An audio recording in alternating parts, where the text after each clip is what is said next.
Lagja Kalabria në Prishtinë tash e disa muaj po përballet me problemin e grumbullimit të mbeturinave vëllimore jashtë kontejnerëve.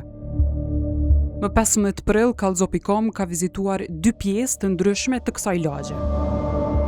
Sot më 15 prill 2026 ndodhemi në lagjen Kalabria të Prishtinës, më saktësisht në rrugën Ali Vitia, ku qytetarët e kësaj lagje po përballen me grumbullimin e shumë të mbeturinave. Siç po e shohim prapa meje, ka mbeturina prej llojeve të ndryshme, duke filluar nga orendit e pajisjet shtëpiake, mbeturina plastike, mbeturina të drurit, si dhe goma të hedhura jashtë kontejnerëve në trotuar. Kjo gjendje është evidente tash sa muj, po faktikisht është shumë vjet kështu, që shumë vjet kështu, edhe komuna Prishtinës asnjëherë nuk e gjet mënyrën se si me pastru qytetin. Gjendje e njëjtë është edhe në një tjetër pjesë të rrugës Ali Vitia në lagjen Kalabria. Ndodhemi këtu në rrugën Ali Vitia, në po të njëjtën rrugë më poshtë është gjendje pothuajse e njëjtë e mbeturinave. Siç po e shohim prapa meje, ka të hedhura mbeturina prej pajisjeve e orendive shtëpiake, rrobave, pjesëve plastike e gomave, të cilat janë të vendosura jashtë zonës së kontejnerëve. Se di që smiret mosa, kur gjë Badihova shkon, fol, hop, ko, Badihova.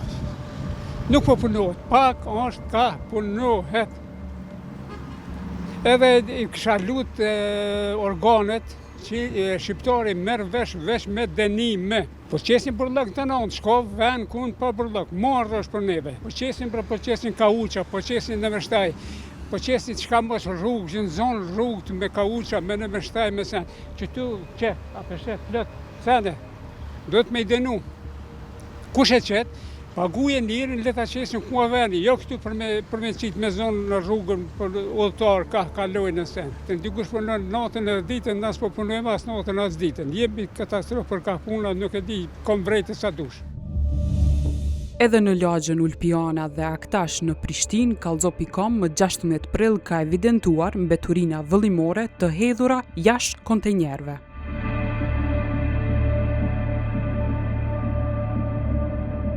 Për këtë gjendje në kryeqytet, nga Drejtoria e Shërbimeve Publike kanë thënë që janë duke i larguar sipas kapaciteteve që posedojnë, mirë po theksuan se nuk është obligimi i tyre heqja e mbeturinave brenda ditës. Jemi të largu mbeturina, unë e premtime nuk mundet me vonë për punën që janë të e kry. Unë në veç di me thonë që krejt ato deponia janë ilegale dhe të kriju me prej atyne qytetarëve, po makia dhe prej atyne që janë anku. Nuk e kemi për obligim me i marë brenda ditës dhe nuk e ke, edhe ata e kam për obligim mos me i gjujt aty ato mbeturina. Na jemi të punu me këtë kapacitetet që i kemi në dispozicion, po për te kapacitetet që i kemi në dispozicion, i kemi edhe pengesat edhe në shkankët që jemi të i hasë. Të cilat duhet me i kalu për me vazhdu punën, pa i kalu këto pengesa nuk mundemi me vazhdu punën.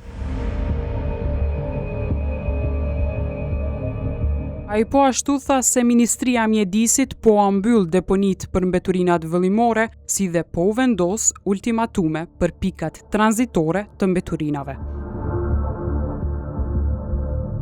Për mbetet vëllimore që s'po i heqim, na jemi të i heq në krejt qytetin, sa jemi të mujt, po tash këtë pyetje që është mirë me ashtru ministrës Fitore Pasolli, masa ajo po na e mbyll edhe deponit. Dhe nga ka vonë ultimatum edhe për pika tranzitore, me bona e pyet ministrën çka me botash. Tash që po dam me mbyll atë zonë që na ka vonë ultimatum për me mbyll atë zonë, dhe pyet ministrën çka me botash me mbeturinat vëllimore, ku me qu qytetar. A me moj që shtu në lagja, a me qu dikon.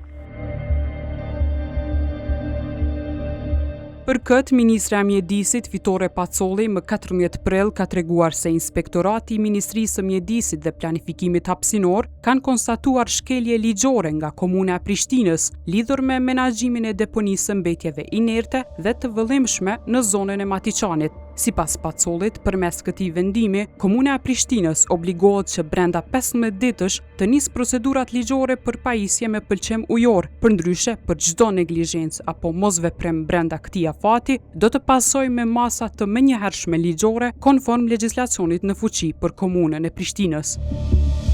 Në lidhje me pretendimet e komunës së Prishtinës, Kallxo.com ka kërkuar sqarime nga Ministria e Mjedisit, Planifikimit Hapësinor dhe Infrastrukturës dhe Ministra Fitore Pacolli. Të njëjtit nuk janë përgjigjur deri në publikimin e storjes.